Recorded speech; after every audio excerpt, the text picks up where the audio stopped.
Bonjour à toutes et à tous, bienvenue en direct sur Grand Lille TV, il est tout pile 7h30.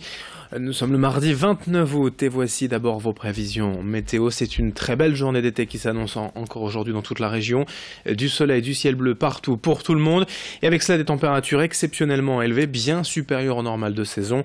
31 degrés d'attendus cet après-midi à Lille.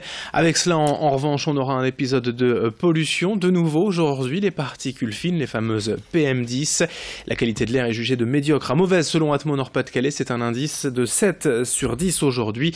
Attention donc pour les personnes les plus sensibles, attention de se prémunir contre les risques de cette pollution. Dans l'actualité lilloise, tout d'abord, on revient sur cette série de récents cambriolages de mosquées dans l'agglomération. Exemple à Lille, à la mosquée à Salam, victime de 4 cambriolages en 4 mois, à chaque fois par le même individu, un toxicomane ayant sévi dans d'autres mosquées de la région.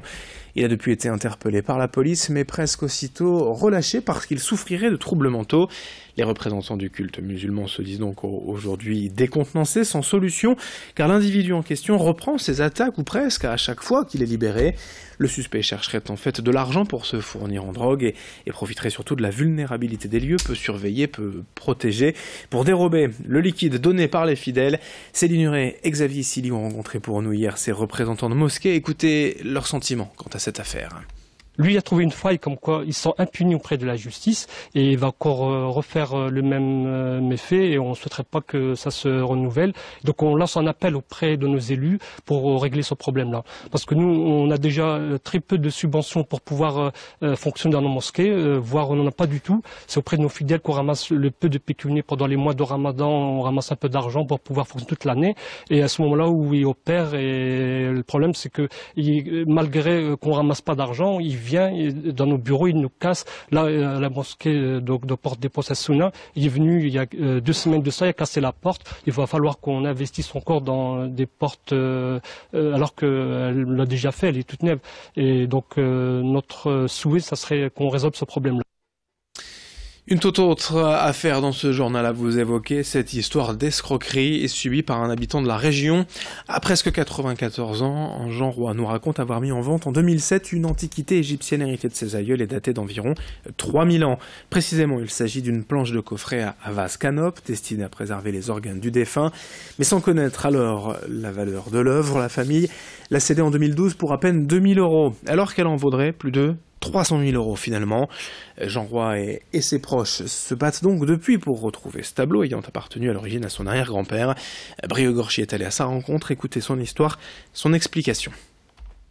Alors actuellement, j'ai déposé plainte au doyen des juges d'instruction de Lille au début du mois, à la fin des instructions, où je réclame le tableau qui a disparu.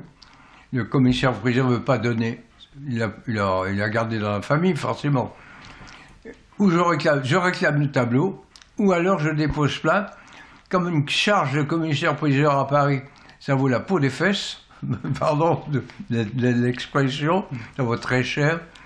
On récupérera sur la charge, on vendra au tribunal la charge du commissaire-priseur.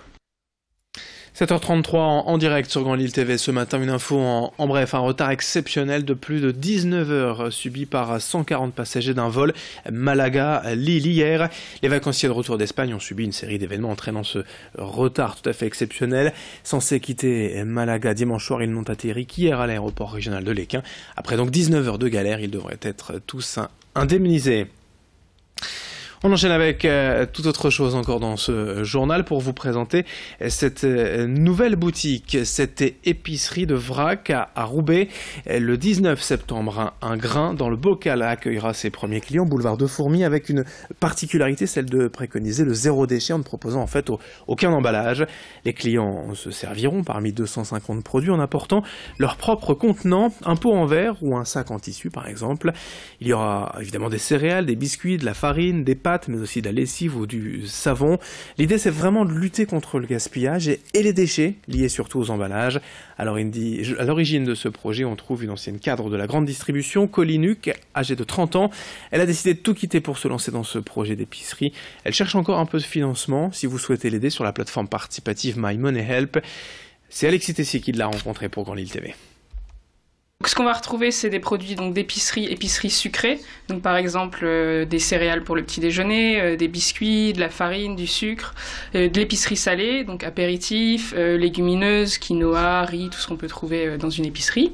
Également des produits d'hygiène, donc des savons, shampoings, et puis des produits d'entretien de la maison, soit des produits qui sont déjà faits, comme de la lessive, soit des produits pour faire soi-même ces produits naturels, donc bicarbonate de soude, vinaigre blanc, etc. Il y aura des produits bio, mais pas que, il y aura également des produits conventionnels.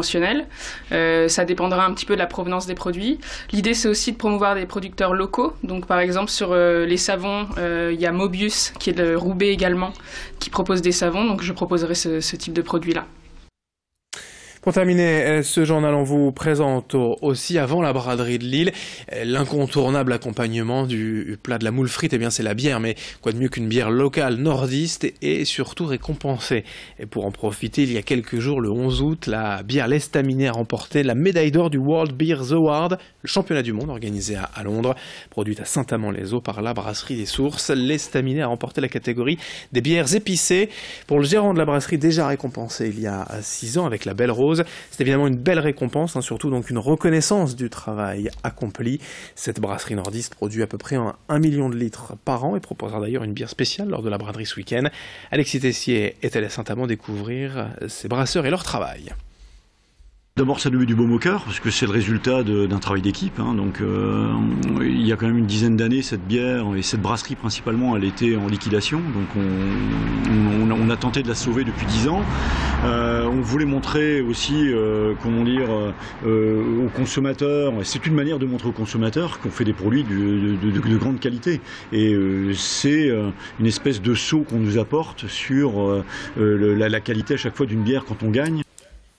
7h37 en direct sur Grand Lille TV. Merci de votre fidélité. Très bon réveil et bon appétit si vous êtes à table pour le petit déjeuner. Bon courage aussi si vous partez travailler. Et côté trafic, rien de bien méchant à signaler en ce mardi matin. Il y a un peu de monde autour de Lille, mais rien à voir avec les ralentissements habituels. La rentrée pour tout le monde et pour les bouchons, c'est lundi prochain. Profitez-en ce matin. 7h37, je vous le disais, en ce mardi 29 août. Dans un instant, vos prévisions météo.